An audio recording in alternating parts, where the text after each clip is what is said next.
sucreries qui appartiennent à M. Caillard, qui est un milliardaire français, ça ne crée pas de richesse dans l'outre-mer. Donc vous dites que les entreprises du sucre qui sont basées en Guadeloupe, aux Antilles, n'appartiennent pas à des Guadeloupéens? Non, elles appartiennent à des industriels français qui sont tranquillement en France. Et ils reçoivent des subventions, ils sont financés par les budgets européens. Oui, et ils sont subventionnés aussi par des budgets nationaux et ils demandent des dérogations afin que le gouvernement leur octroie des subventions. Là, 38 millions d'euros. Ils sont organisés. Ils sont organisés. Le lobby de la banane et du sucre est organisé. Et capte le maximum d'argent. Et quand on regarde les dossiers, ils vont plaider en expliquant que cet argent ira aux agriculteurs. Et ils font pression sur nos élus pour aussi qu'ils détournent les yeux. Mais je vais vous donner un exemple. Excusez-moi de vous couper. Ça veut dire, vous dites aujourd'hui que le lobby du sucre, de la banane et de la canne est organisé, et le lobby des agriculteurs n'est pas organisé. Le lobby des entreprises en Guadeloupe, je prends l'exemple de la Guadeloupe ou de la Martinique, n'est pas organisé en fait. Ils ne sont pas organisés quelque part. Les autres se sont organisés, et puis les agriculteurs et les entreprises ne se sont pas organisés. Mais c'est pire que ça. On est resté à l'ère coloniale. Et je le dis très clairement. Nous avons une politique coloniale qui est appliquée ici, de façon à ce que le niveau d'éducation reste le plus bas, que les jeunes ne reviennent pas et que nos populations restent de plus en plus pauvres. Nous avons aujourd'hui un lobbying qui fait en sorte que nous soyons encore à l'époque de l'esclavage. Comment pouvez-vous me dire que quand je suis en réunion avec les services de l'État ou en réunion avec Bruxelles et que les services de l'État nous expliquent que par exemple sur une île telle que Marie-Galante, les 3/4 de la population sont en train de couper de la canne toute l'année? Il faut arrêter de mentir, les chiffres sont faux. Et quand j'ouvre des procédures d'infraction contre la France sur de tels mensonges, mais la Commission elle-même n'en revient pas. Je vais vous donner un exemple très simple. Nous avons un régime dérogatoire concernant la production d'énergie renouvelable. Ça veut dire que dans toute l'Union européenne, on produit des énergies renouvelables, on produit de l'électricité à partir d'énergies renouvelables, que ce soit du soleil ou le vent, donc du photovoltaïque ou de l'éolien, et que dans les départements d'outre-mer, pour assurer une dépendance totale de ces territoires, on va importer du bois. On participe à la déforestation. Tout cela subventionné par des fonds européens. Et on ne développe pas les énergies renouvelables. Au contraire, on les freine. Parce que si on venait à dépendre du vent qui ne se paye pas, du soleil qui ne se paye pas, on serait beaucoup plus indépendant. Mais ça n'intéresse pas EDF. Et ça n'intéresse pas la France qui est actionnaire d'EDF. Et nous sommes les seuls dans l'Union européenne, donc ces départements. On a évoqué un article 349 qui est un article qui permet de déroger aux règles du traité, de façon à ce qu'il y ait des bateaux qui arrivent du Brésil, des États-Unis, plein de bois, qu'ils arrivent sur notre port en Guadeloupe et qu'on traverse toute la Guadeloupe pour envoyer ce bois dans des usines. Mais c'est honteux.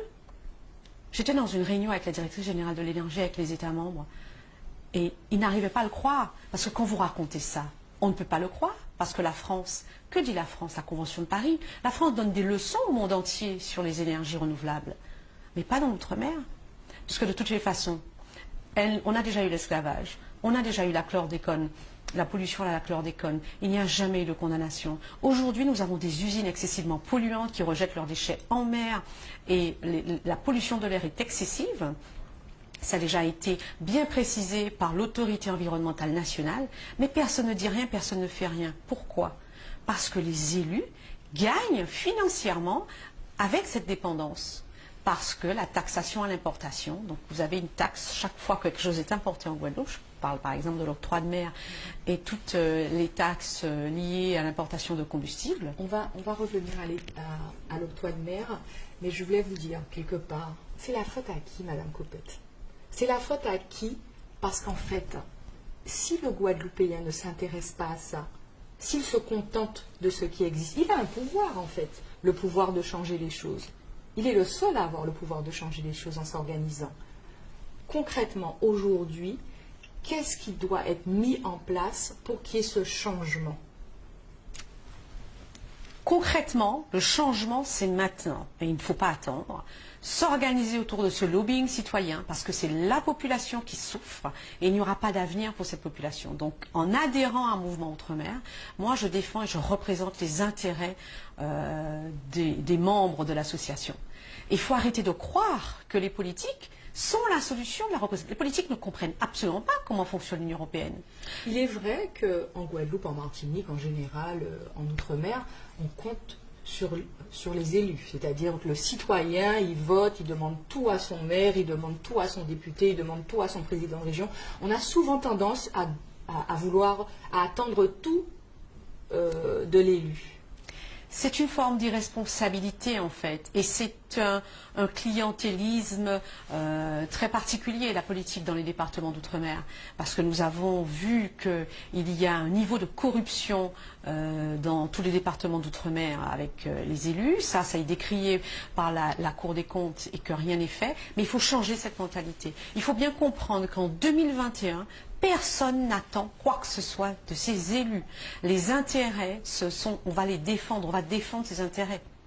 Et que ce n'est pas un maire ou un président de région qui peut défendre ces intérêts-là parce qu'ils ont délégué, je veux dire, les régions d'outre-mer ont délégué leur pouvoir de représentation auprès des institutions européennes. Elles l'ont délégué à un lobby. Elles l'ont délégué à qui? Ces entreprises sont représentées par Eurodom. Donc Eurodom est le lobby de la canne, de la banane, du rhum. Donc vous voulez dire qu'en fait, il n'y a qu'Eurodom qui représente les entreprises guadeloupéennes ou des Outre-mer à Bruxelles? Absolument. Et c'est une volonté de l'État français. Et c'est une volonté aussi de l'État français de se dire, on a un lobby qui a toujours fonctionné, qui est un lobby colonial et qui verrouille les départements d'outre-mer.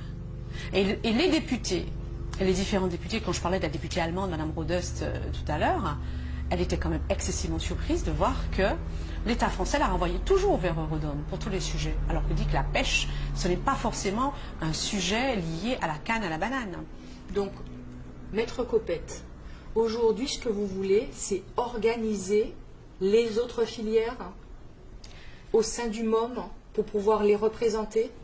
Absolument, parce que quand on se rend compte que la Chambre d'agriculture de la Guadeloupe, par exemple, est représentée par Eurodom, que les agriculteurs sont représentés par le lobby en charge de l'importation de toute la matière première et de tous les produits. Et en fait, vous avez un lobby concurrent qui vous représente.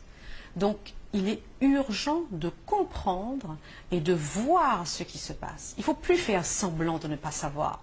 Nous avons une responsabilité historique. Vous savez, il y a un moment, moi, je suis issue de l'esclavage. Moi, je suis issue de familles aujourd'hui qui, à 3 générations, étaient esclaves. Mes grands-parents se sont battus pour évoluer, ont envoyé leurs enfants en France faire des études. Ils se sont battus pour que je sois là aujourd'hui. Et je en fais vraiment un combat social et solidaire. À travers le MOM, il s'agit vraiment de se dire qu'on est à une croisée des chemins. Il faut que cette société comprenne qu'elle doit évoluer et ne pas s'arrêter, ne pas se laisser balader par certains politiques.